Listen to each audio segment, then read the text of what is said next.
कैसे लिख सकते हैं हम इसको, देखो देखो जो बीच में मल्टीप्लाई, ठीक है, तो क्या हम इसको ऐसे लिख दूँ मैं 1/1 माइनस 1/4। तो अगर मैं इसको देखो ध्यान से देखना, देखो ऐसे करते हैं 4 बन जा 4, 1 बन जा, 4 में से 1 माइनस होगा 3 बचेगा ऊपर, तो यहाँ तो 1 है, यहाँ तो 1 लाना, तो यहाँ पर क्या करो इसके साथ 1/3 रखो। फिर समझो एक बार, 4 1 जा 1, देखो 4 1 जा 4 और 1 इंटू 1 1 हुआ, 4 में से 1 माइनस हुआ 3 आ रहा है ऊपर, जबकि यहाँ तो 1 है, तो 3 1/3 नीचे रखो ताकि 3 से 3 कट जाए, वापस ही आ जाए। इसी तरह यहाँ वाला ये वाला पद देखना, ये वाला पद देखो ध्यान से,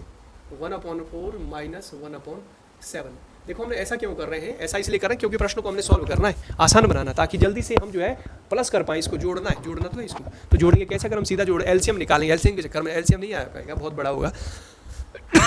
तो हम इसको ऐसे लिखते हैं, यहाँ पर देखना 4 7 1 जा 7, 4 1 जा 4, 7 में से 4 माइनस करेंगे तो क्या आएगा 1/3 आएगा ना ऊपर, तो 1/3 लिखेंगे,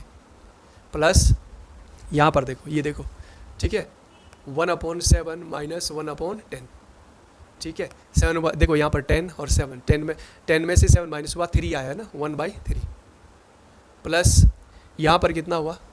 यहाँ पर देखो यहाँ पर कितना हुआ, देखो इसको सॉल्व कैसे लिखना है, यहाँ पर भी ऐसे 1/10 माइनस 1/13।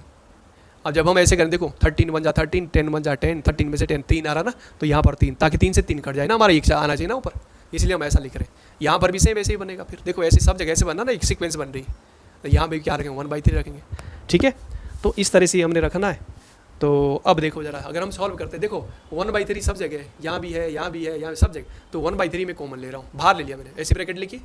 और यहाँ पर मैं क्या लिख रहा हूँ, ये जो बचा मेरे पास, ये बचा ना 1/1, ध्यान से देखना 1/4, अब देखो बीच में प्लस है, प्लस रखा, ये तो मैंने बाहर ले लिया, देखो यहाँ आ गया, तो यहाँ पर मेरे पास क्या है 1/4 माइनस 1/7। इसी तरह यहाँ देखना ध्यान से, 1/3 तो बाहर आ गया, तो मेरे पास क्या 1/7 माइनस 1/10, प्लस यहाँ पर देखना ये तो 1/3 बाहर आ चुका है, यहाँ पर मेरे पास होगा 1/10 माइनस 1/13, प्लस ये बीच में प्लस है, यहाँ पर क्या होगा 1/13 माइनस 1/16। देखो कैंसिल होगा, कुछ कटेगा ही इसमें, देखना जरा काट के, देखो माइनस 1/4 से प्लस 1/4 कट गया, माइनस 1/7 से प्लस 1/7 कैंसिल, माइनस 1/10 से प्लस 1/10, माइनस 1/13 से 1/, तो बचा हमारे पास क्या, एक तो ये बच रहा है और एक ये बच रहा है आखिरी पद, तो हमारे पास बच रहा है 1/1 माइनस 1/16, ये बच रहा हमारे पास, और बाहर देखना 1/3 भी है, बाहर 1/3 ब्रैकेट के बाहर, तो जब हम इसको सॉल्व करेंगे ना, यहाँ पर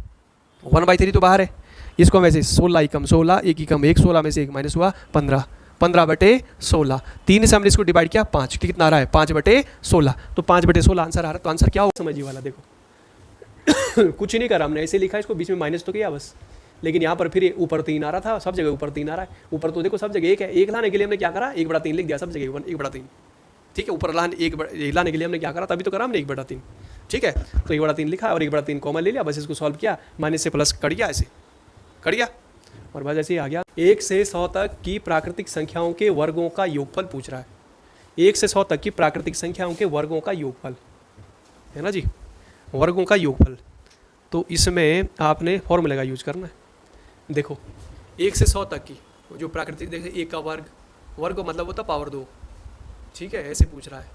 कि 1 से 100 तक की जो संख्या है उसका वर्ग करो और जोड़ के बताओ कितना आएगा, ये तो भाई ये तो कठिन रहेगा, हम ऐसे वर्ग करेंगे, 1 का वर्ग 1 होता है, 2 का वर्ग 4 होता है, 3 का वर्ग 9 होता है, 4 का वर्ग 16 होता है ना, ऐसे करते रहेंगे, तो हमारे पास एक फॉर्मूला है, उसको लगाना है, 1 का वर्ग 2 का वर्ग है ना, 3 का वर्ग 4 का वर्ग, ऐसे जो है n का वर्ग, ये किसके का योगफल किसके बराबर होता है, n into n plus 1 2n plus 1/6, ये रखना याद, ठीक है। अब हम क्या करेंगे, देखो 1 से 100 तक बोला ना, n की जगह 100 रखना है, क्या बोल रहा है 1 से 100 तक बोल रहा है, देखो ये फॉर्मूला अप्लाई करेंगे, इसको आपने याद कर लेना है कि अगर हम वर्गों का योगफल निकालें इससे, ताकि कम समय में फटाफट आप आंसर दे सके, ठीक है। रोहित आया समझ, तो इसमें देखो हम क्या करेंगे, n की जगह रखना है 100 रखना है, इसमें रख दो जरा 100 रखा, 100 गुणा यहाँ पर 100 प्लस